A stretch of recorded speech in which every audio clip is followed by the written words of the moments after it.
Hi guys, sorry I'm not here today, but again, I'm in another Science Steering Committee meeting. But I did want to come to you via this video to share with you what your guys' unit project is going to be for this unit. And this will help with your homework tonight, which is to brainstorm some game ideas and submit them via Google Forms. So you'll find that on Haiku. All right, so we are in Unit 2 now. We're talking about elements and atoms and all that stuff. And basically, what we want to do is see how they're organized. And I'm just going to paraphrase. I'm not going to read this to you. But basically, it's saying, you know, everything in life we have is in some kind of category. Whether you go to the store and you've got, you know, the fruit and vegetable aisle versus the milk section versus the meat section versus the cookie section. You know, everything's in categories. You probably even have, you know, clothes that you would wear to school versus clothes that you wear on the weekends. Like, everything's in categories. So the same thing, it works as well with the periodic table of elements. It is actually categorized, and we're going to investigate that in this unit. Now, the first guy to actually categorize the elements and put them into this genius of a periodic table is this guy here on screen. His name is Dmitri Mendeleev. Okay, and so he was one of the first chemists to basically write down everything that they knew about the elements, you know, that they have discovered back in the 1800s, and then to kind of figure out how to categorize them. And so by writing the properties of the elements onto separate cards and arranging them, Mendeleev created a puzzle. And he solved that puzzle when he arranged the first version of what's known as the periodic table. All right, so you guys are going to be then developing a game based around the periodic table. And so this is basically how it's going to work.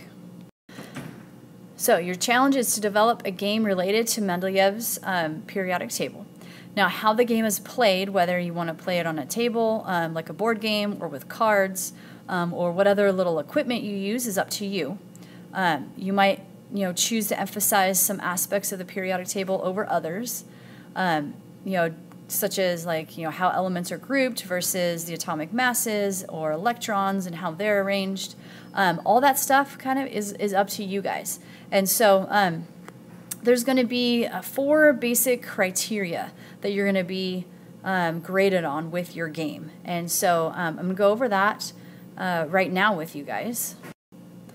And here it is. These 4 big criteria worth about 25 points each. So the first criteria is how well the game shows your understanding of the periodic table.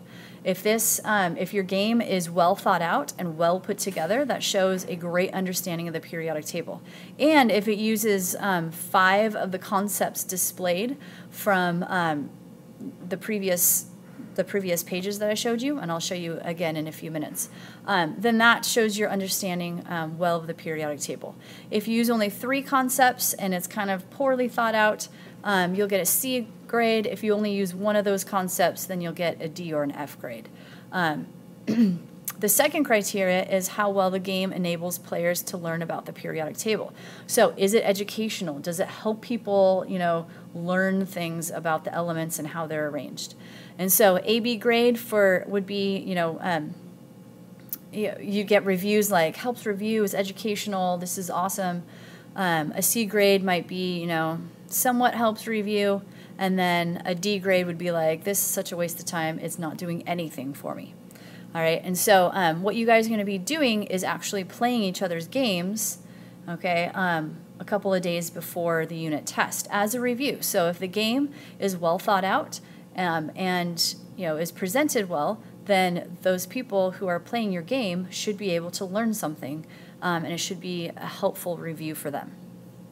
The third category is how interesting the game is to play. So you get an AB grade for, you know, if it's challenging and fun. If I walk around and I see that, you know, people are having a really good time playing your game, okay, fabulous. You'll get an A or B for that category. A C, you know, it's fun, but it's not too challenging.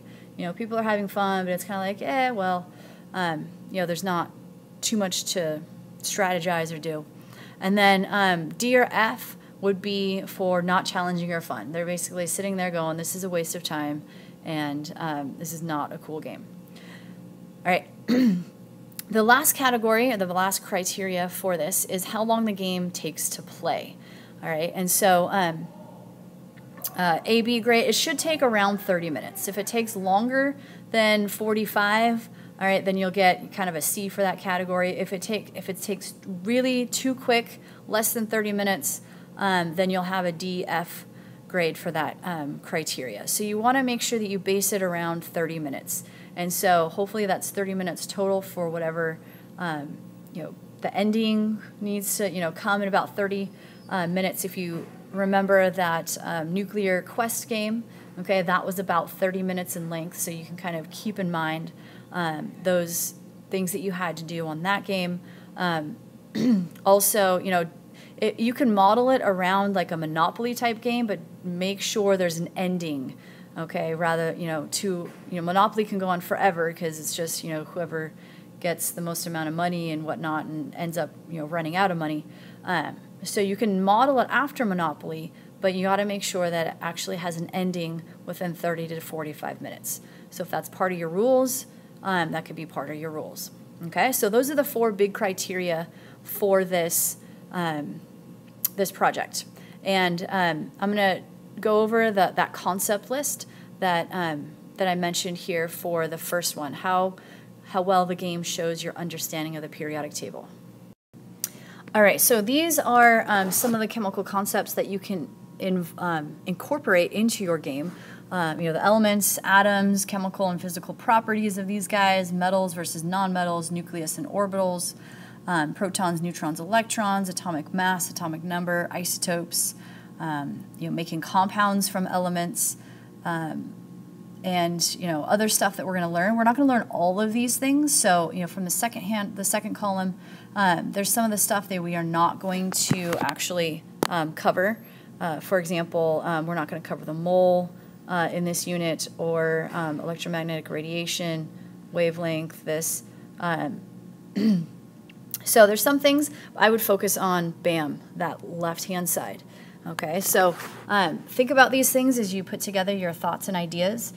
For your homework tonight, like I said, you're going to get onto Haiku, and you're going to click on that link under the homework section, and it's going to take you to a Google form and where you could submit 3 ideas. So these are not, they're just kind of rough ideas, some things that you have, flying around. Maybe, you've got, a Monopoly idea, or maybe like a Sorry game, or, I don't know, even Dungeons and Dragons or something. Submit a couple, 3 ideas over Google form, and then sometime next week I'll have you guys get together in your groups, and you'll be able to kind of solidify what idea that you guys want to work on. Now, I will say that you are not going to have that much in-class time to actually work on everything for this project.